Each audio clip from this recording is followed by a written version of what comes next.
Hi knitters, welcome to episode 111 of the Knitty McPurly podcast. I am your host, Devin Ventry. You can find me at KnittyMcPurly.com. I am Knitty McPurly over on Instagram, and if you want to email me, I'm Devin at KnittyMcPurly.com. How are you guys today? It is cold again. It was really warm. And now it's crazy cold. It was like 28 degrees this morning, which is kind of awesome because it's winter and I like it cold in the wintertime. I talked to a lot of people on the trails who are like, oh, it's so nice. It's 60 degrees. I'm like, it's January. I'm looking for some 30 degrees. So we've got it now, which is nice because we can pull out all of our knits and we can wear all of those things.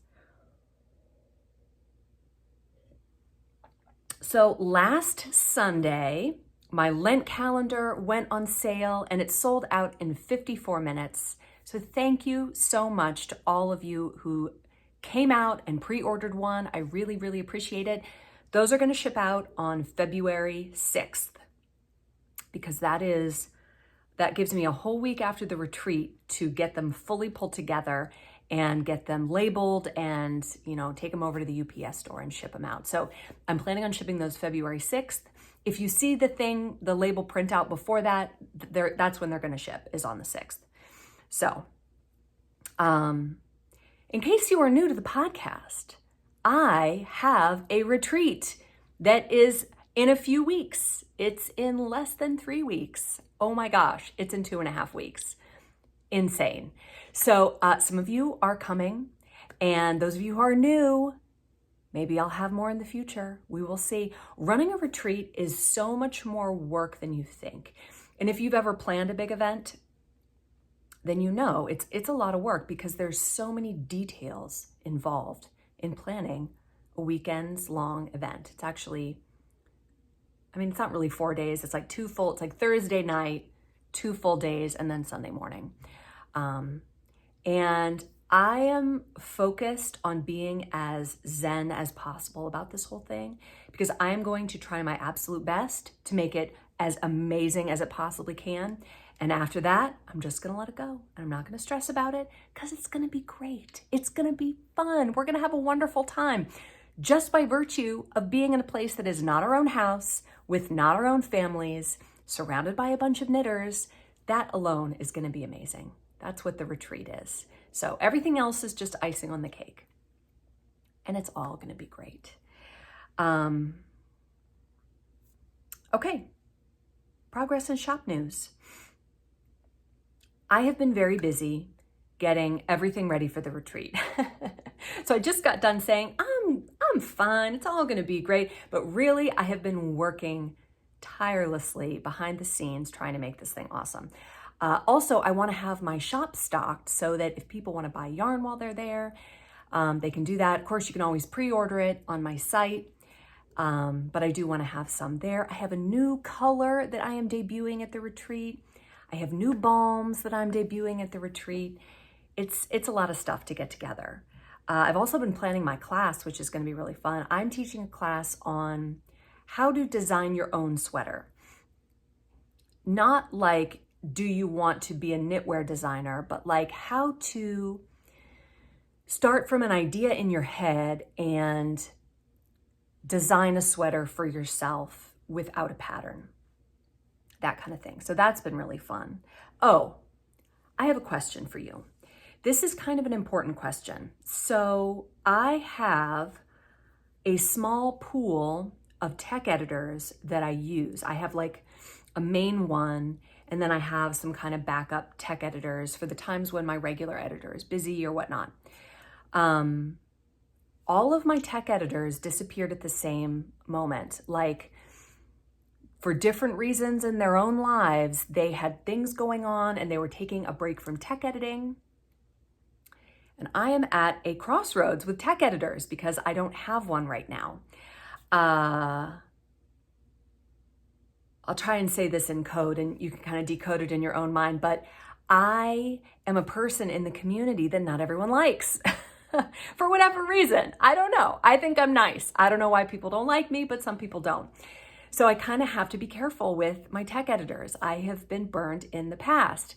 So I need a good tech editor. Does anyone know one? Preferably someone who is a normal person, you know, not an ideologue or a woke activist, just a regular knitter who does regular normal knitting and is good at math and would love to be a tech editor for me. If you know someone, have them email me because I need a person. Okay, thank you. All right, let's see. So everything I've been doing, almost everything I've been doing has been behind the scenes, and I've just not been able to share a lot of it, but I have worked a little bit on my sweater. I'm using this adorable bag. Isn't this bag so cute? I know I've shown it before, but I got this from Alana Dacos a couple of years ago. She had this bag in I think 3 different colors, and I just think it's so cute.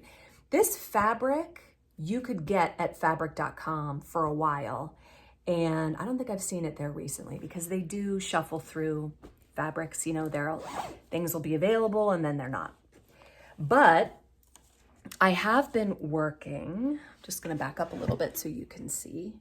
Oh, here's a fun, I got this, this is a pair of pants, and my family was like, are you wearing pajamas? I wear this to mass this morning. They're like, is that pajamas? I'm like, no, it's my 70s couch outfit. Because don't I look like a couch in the 70s? But it feels like pajamas. Anyway, so here is my gilded sweater. Now when I hold it up, I'm gonna see all of the mistakes are gonna glare at me. But I wanted to show you that what I decided on for the hem is just a basic rib. I didn't do anything fancy. There's no shaping through the middle. It has a lot of ease in it. I'm just gonna pop this on so that you can see how it fits. I am currently working on one sleeve. I just put that on last night. But I really, really like, this is super classy, right? I really like, I'm trying not to lose any stitches here, how this sweater fits. It's just very, it's a real basic fit, but it's, you see, like it's loose, right? So I've got the kind of 1980s thing going on here with the turtleneck and the sweater. But I think it's good. So I ultimately decided not to do any color work at the bottom because I feel like this is an area we want to kind of blend away. We don't really want to, you know, have a lot of, draw a lot of attention there. However, for the sleeves, I am planning on doing color work at the cuffs, and I'm also not gonna do any shaping in the sleeve. I'm gonna let it be just a tube of a sleeve so that by the time you get to the wrist, we'll cinch it in with a cuff and it will have a little bit of a bishop sleeve effect there. So that's fun. That's really, really exciting. I've really been enjoying working on that. But yeah, I haven't gotten very far because like I said, it's been a lot of stuff. But this is my, I need to sit on the couch and just chill kind of project. And so that has been really nice. Okay, moving right along. Today we're gonna talk about, our topic of the week is mulesing. And that's also our word of the week, mulesing. So the reason I brought this up is because I think it's a word you've probably heard before, right? Mulesing has something to do with sheep and the husbandry of sheep. But do you know what it is? And I asked that because I really did not at all know what it was. And I remember when I was putting my yarn information on the website, I thought, I wonder if I should say mulesing free, because mulesing has that connotation. It brings up that feeling of something is not good about that. It's something not good. And so we want to be free of it. So maybe I should put that up there. And at the time I kind of looked it up and I found that mulesing, all of my yarn comes from South America. And they don't do mulesing there. They mainly do it in Australia, used to be New Zealand also, but they have outlawed it there. In Australia, I think they've tried to get rid of it, but it's been a process. So what is it? Is it good or is it bad? You might be tempted, like I was, to say, well, obviously it's bad because everything good says we're mulesing free. So mulesing must be bad. Okay, so here is what mulesing is. Mulesing is the removal of strips of wool-bearing skin from around the buttocks of a sheep to prevent the parasitic infection fly strike. The wool around the buttocks can retain urine and feces, which attracts flies. The scar tissue that grows over the wound, which is so that when they take that skin off, the scar tissue grows over the wound, that does not grow wool, so it is less likely to attract flies from fly strike. So basic gist of it is they remove the skin, and it looks bad. It looks bad. The imagery here is not good. It's not a good look. But let's dig a little deeper. Mulesing is a common practice in Australia, particularly on highly wrinkled merino sheep. Mulesing is considered by many to be a skilled surgical task, but it is controversial. The National Farmers Federation of Australia says mulesing remains the most effective, practical way to eliminate the risk of fly strike in sheep, and that without mulesing, up to 3 million sheep a year could die a slow and agonizing death from fly strike. Now, the Australian Veterinary Association recognizes the welfare implications of mulesing sheep. However, because there's not really another humane alternative, the AVA, the Australian Veterinary Association, accepts that mulesing should continue among sheep farmers. But the AVA also supports the use of analgesics and the accreditation of mulesing practitioners. So people who know what they're doing, and maybe we use a painkiller so that it doesn't hurt. The Australian Royal Society of the Prevention of Cruelty to Animals, so sounds like Australian PETA, accepts mulesing when the risk of fly strike is very high and when it is done properly and as a last resort. The animal rights organization PETA strongly opposes mulesing, saying that the practice is cruel and painful and more humane alternatives exist.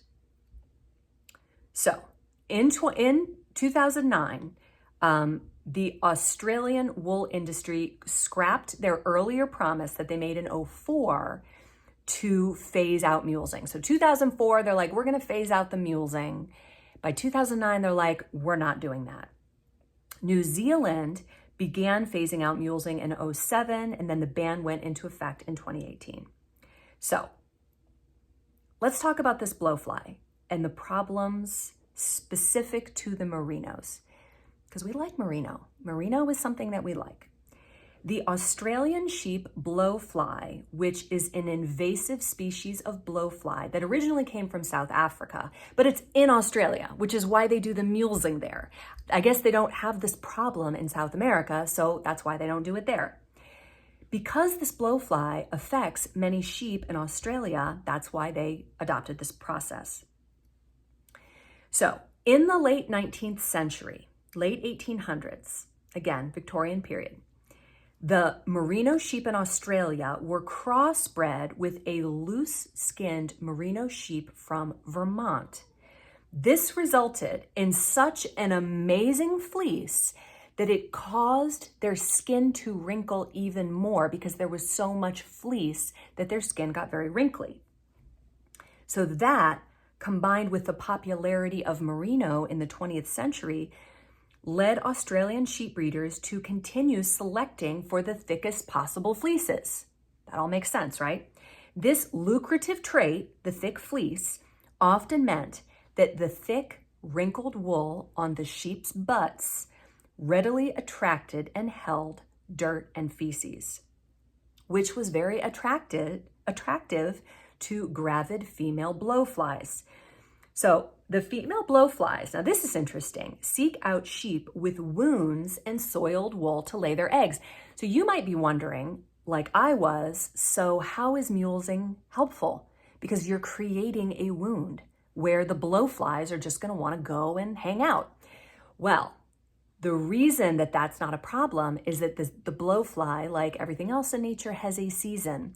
So they do the mulesing when the blowfly is not in season. So then when that heals over, and then when the blowfly flies in season, there's nothing there for them to grab onto. So if they have a lot of this stuff on their backside, and the maggots are laid there. This is called fly strike, and that often leads to systemic secondary infections and death. So this can kill the sheep in a very painful way. So fast forward to the 1930s, and there is an Australian rancher named John Mules. He's shearing a ewe, and he accidentally cut off a small patch of skin near the ewe's buttocks, also called the breech. This ewe had suffered from fly strike before, so Mules carefully watched her in case she developed another infestation in the wound that he caused by accident. To Mules' surprise, once the wound healed, it replaced that nasty wool back there with smooth scar tissue. Blowflies were not attracted to that at all. So there was no dirt, no nastiness, no wounds. It was all clean and fresh, and the blowflies were not interested. No relapse of fly strike occurred in that particular ewe. So John Mules and others soon developed this into a technique now known as mulesing, after him, obviously. So I'm going to tell you what they do. It's kind of gross, and like I said, it's like the picture. It's not a good look. I mean, your gut is to be like, ew, gross, and ow, let's just not do it. But bear with me. So during the operation of mulesing, small strips of the epidermis are peeled away from a sheep's buttock using steel shears on either side of the anus and the underside of the tail. Used to be they would do this on mature sheep, but they found that lambs recover faster. Just like people, young people can heal up quicker than older people. Sheep are the same. So for lambs older than 2 months, the period of greatest discomfort lasts about 2 weeks. So after about 2 weeks, they're almost totally healed and they're pretty much fine. Current codes of mulesing say you have to do it before they're 1 year old. Mulesing reduces the likelihood of that fly strike by about 13 times. The practice of mulesing became nearly universal during the 20th century. The success of animal rights movements in agitating for the procedure's curtailment, so the animal rights groups are like, no, we got to stop that. That has brought the proportion of Australian sheep ranchers who practice mulesing down to around 70% today. Successful international boycotts of Australian merino wool in the early 2000s set those invested in Australian sheep rearing on the hunt for alternatives. So it was going fine, but these animal rights groups said, this is not okay. Probably they saw things like the sheep with their wounds and they thought that looks bad. We can't do it. We got to figure out another way. So as of now, they do not use any pre or post-operative pain medicines as a rule. I mean, you might find some farmers who do, but as a rule, they don't. They're not required. Lambs are normally mulesed a few weeks after birth. The operation takes less than a minute, and they do it at the same time that they do the ear marking and the tail docking and the vaccination. It's like just part of what they do to the sheep all at once. So the procedure only removes the skin. It doesn't damage any of the underlying structures, so there's not very much blood. They release the mulesed lambs into a clean pasture. The suckling lambs, they just kind of let them be. They let them alone for about 4 weeks until they're completely healed. So the most discomfort's within 2 weeks. After 4 weeks, total healing.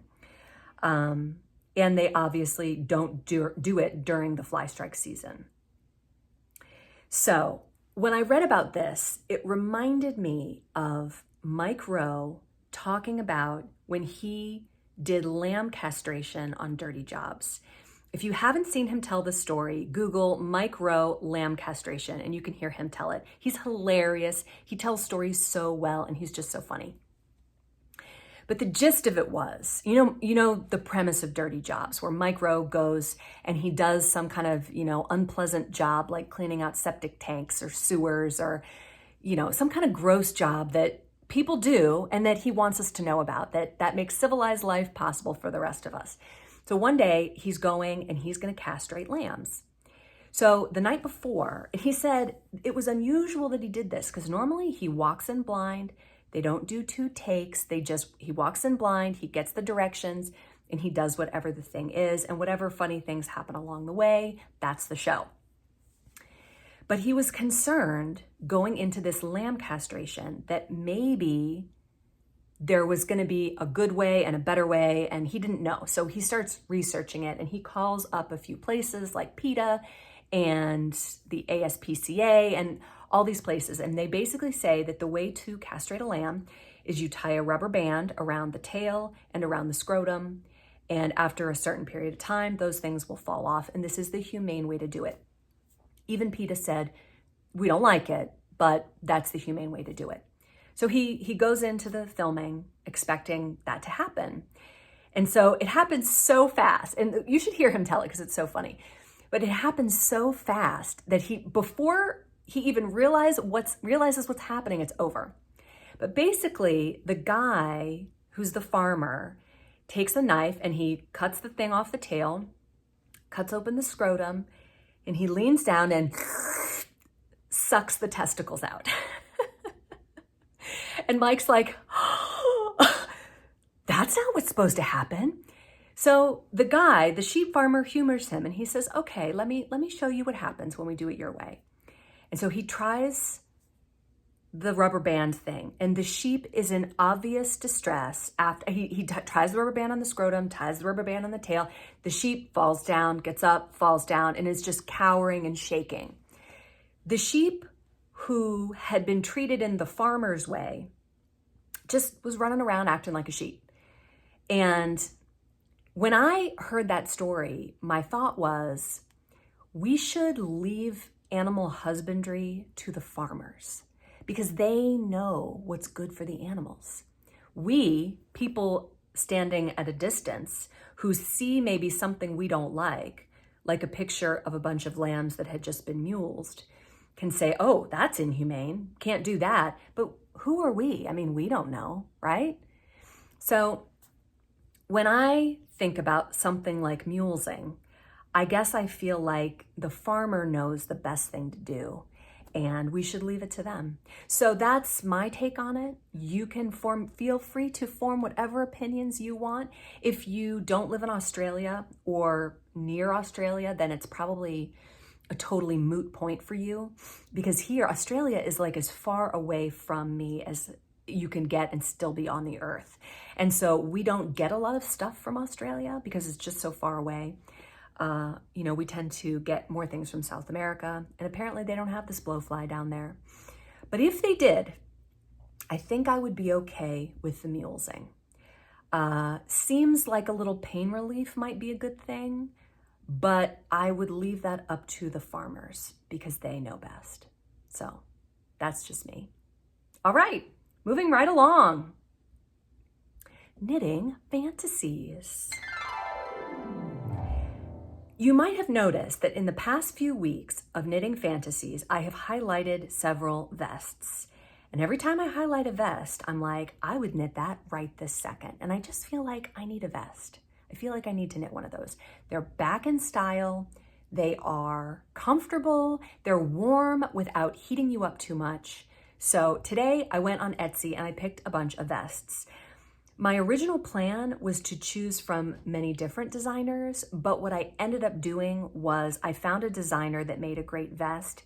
And then as I was searching for more vests, they all pointed back to that same designer. So I just stuck with them. So this week's designer that I am highlighting is Casual Knits Studio on Etsy. And I have 3 vests that I picked. They're all very simple. They all say something like advanced beginner, but they look extremely simple, like a regular beginner could do them from the look of them. And they seem to have video tutorials that go along with them. Like she is assuming, and her patterns are in 3 languages. I want to say English, German, and French, I'm pretty sure. the patterns come in those 3 languages. So if you are a total beginner and you've never knit anything before, this looks like a great pattern because it looks like, and like I said, I didn't buy the pattern, but it appears that there are videos that walk you through all the steps so that you would know exactly what to do. So the first one is a DK / light worsted vest, worked from the bottom up. My second one is a worsted version of the vest. And this one is, I think is the one, I don't have the pictures in front of me, but I think is the one with the bigger armholes.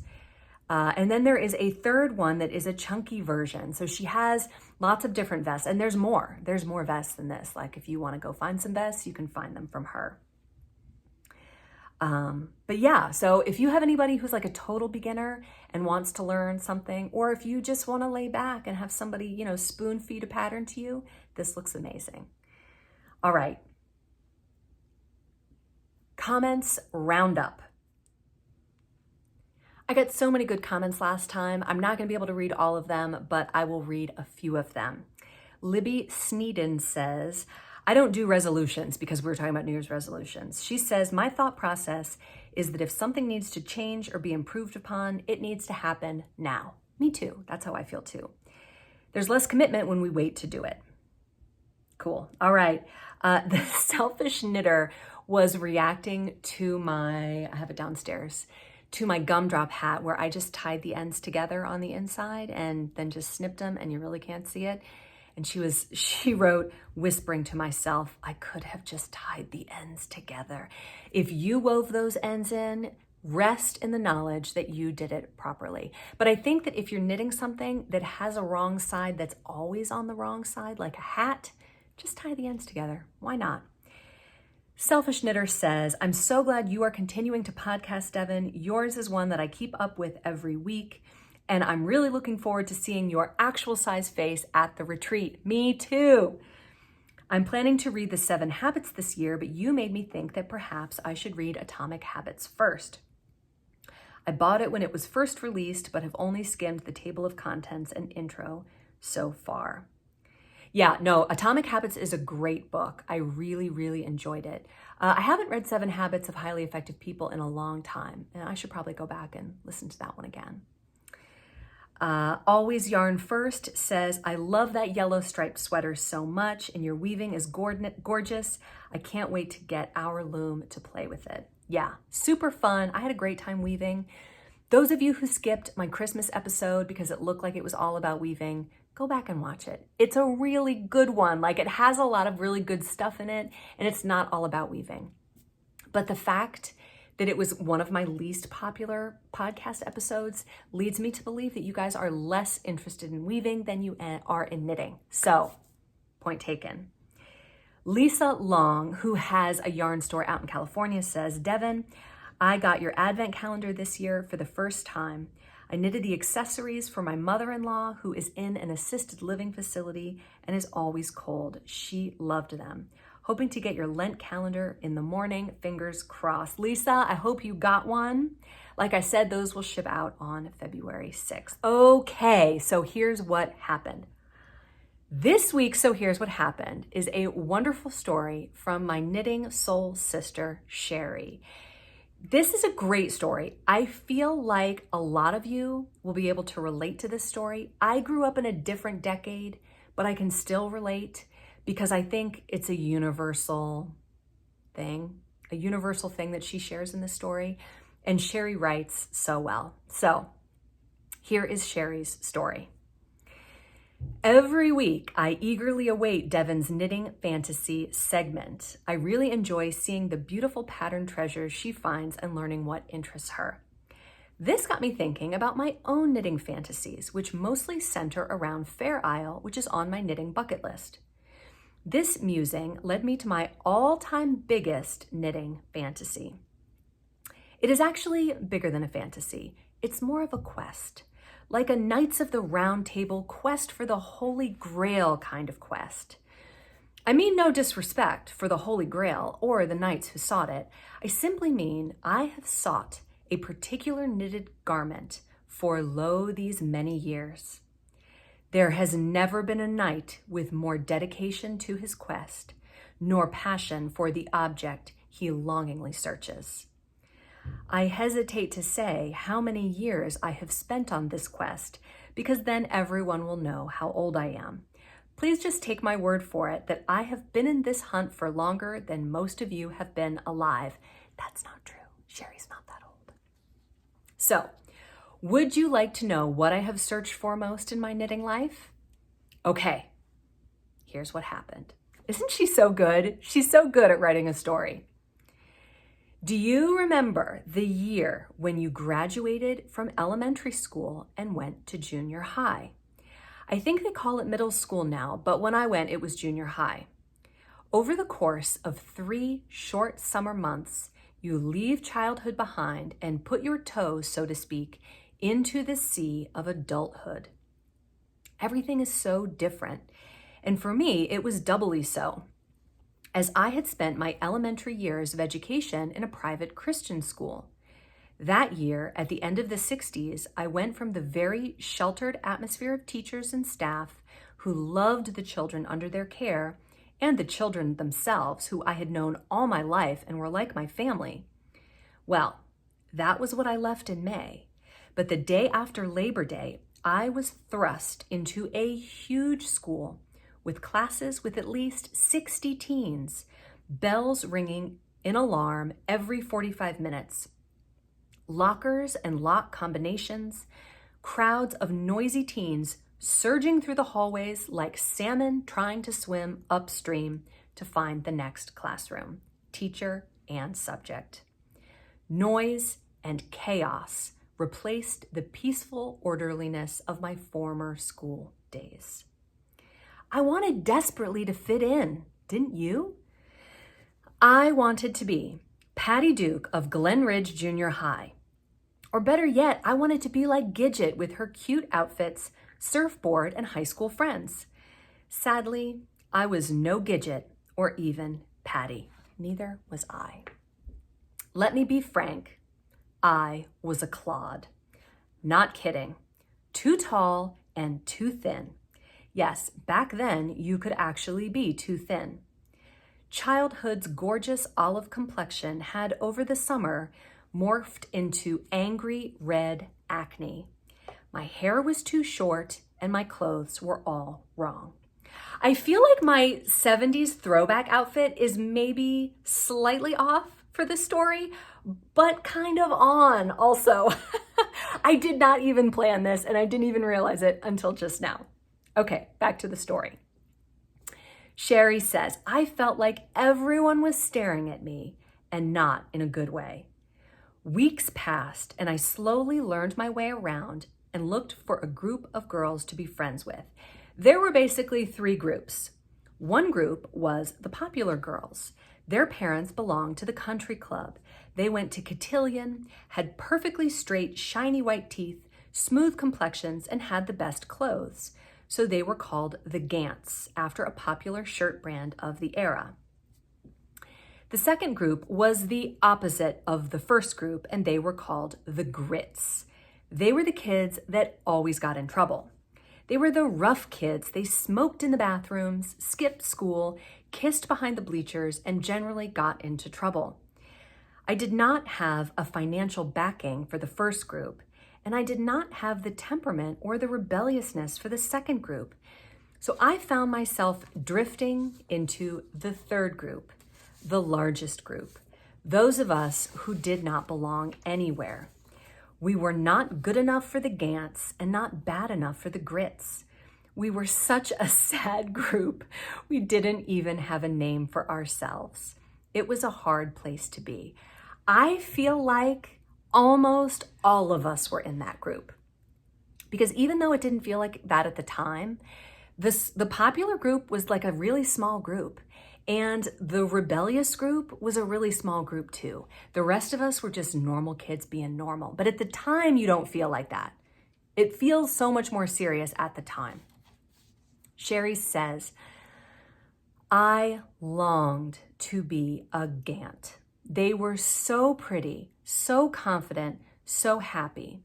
One thing they all had in common in the fall and winter of that year was a mohair cable cardigan sweater, made in Italy, of course.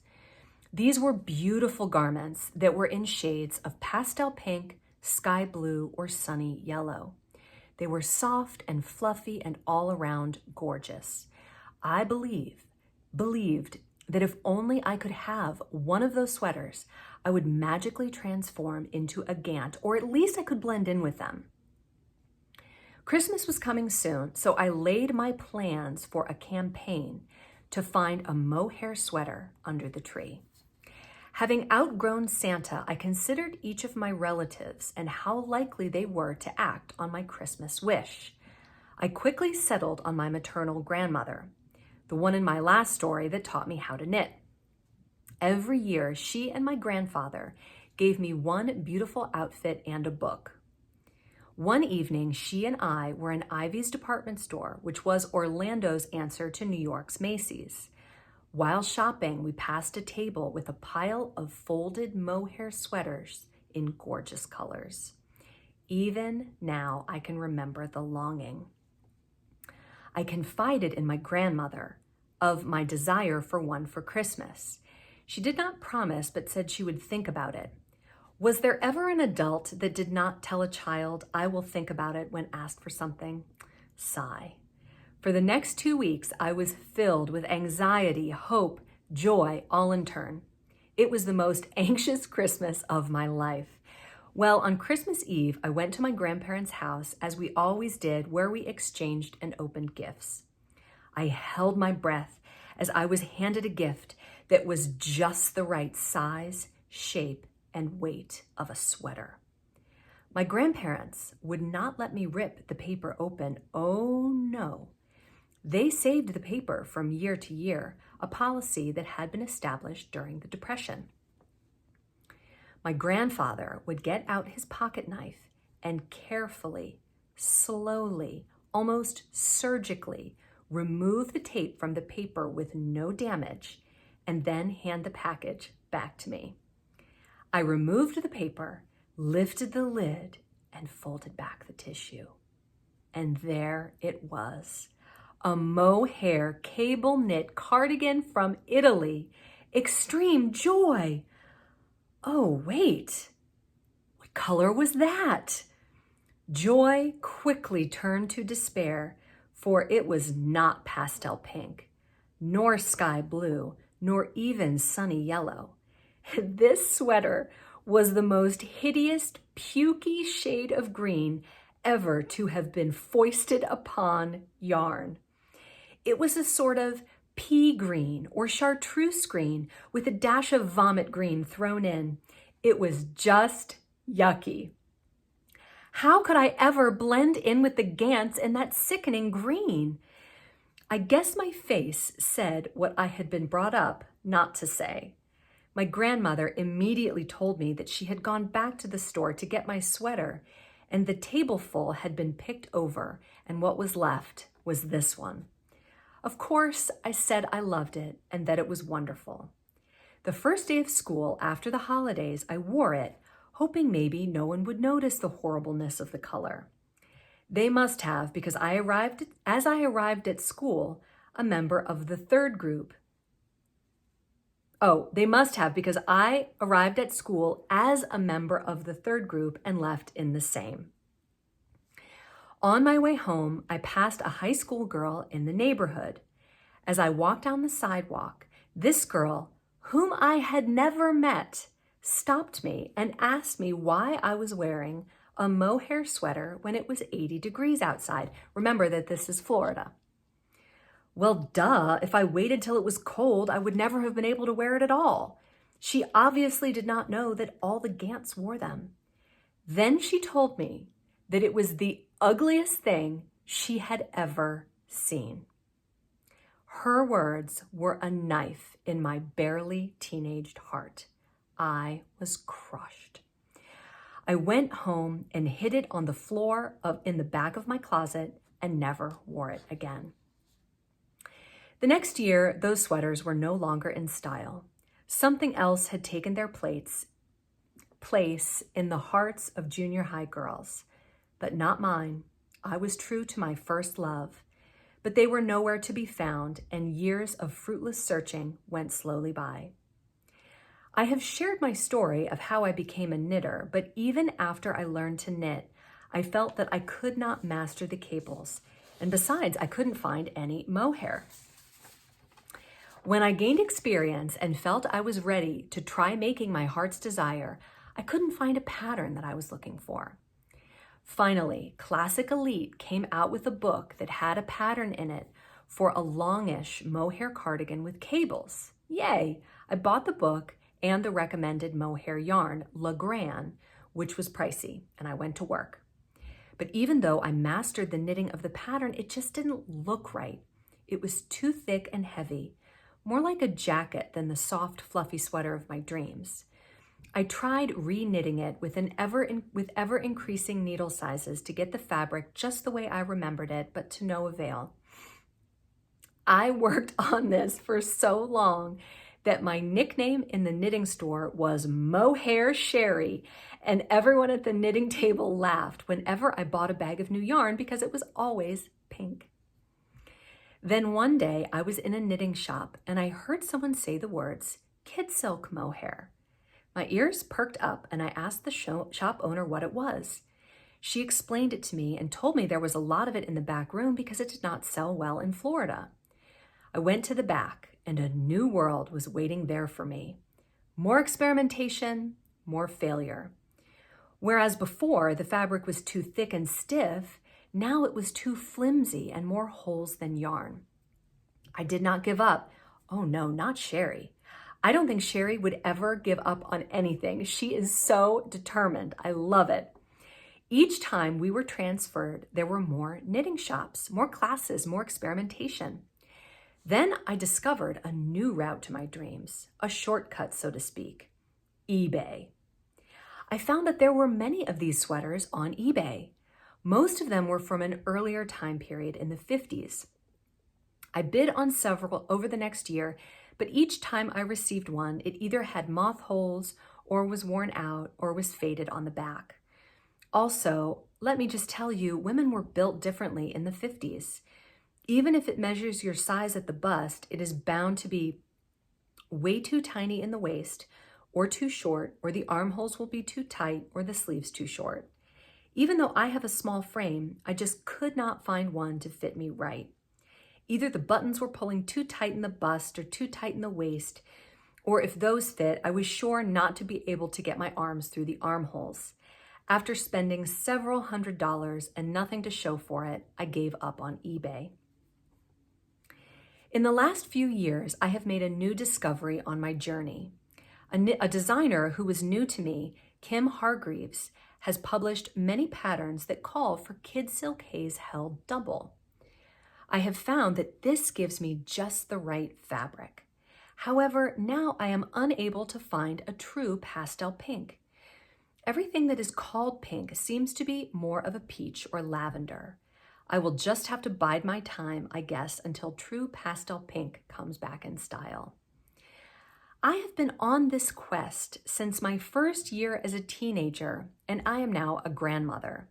I have traveled far and wide over this country, as well as 3 others, and always I have searched for my sweater, consulted with experts in the field, searched through hundreds of patterns, bought millions of yards of mohair yarn, maybe a slight exaggeration, knitted more than a few pink cable cardigans and started many more, but I have nothing to show for it.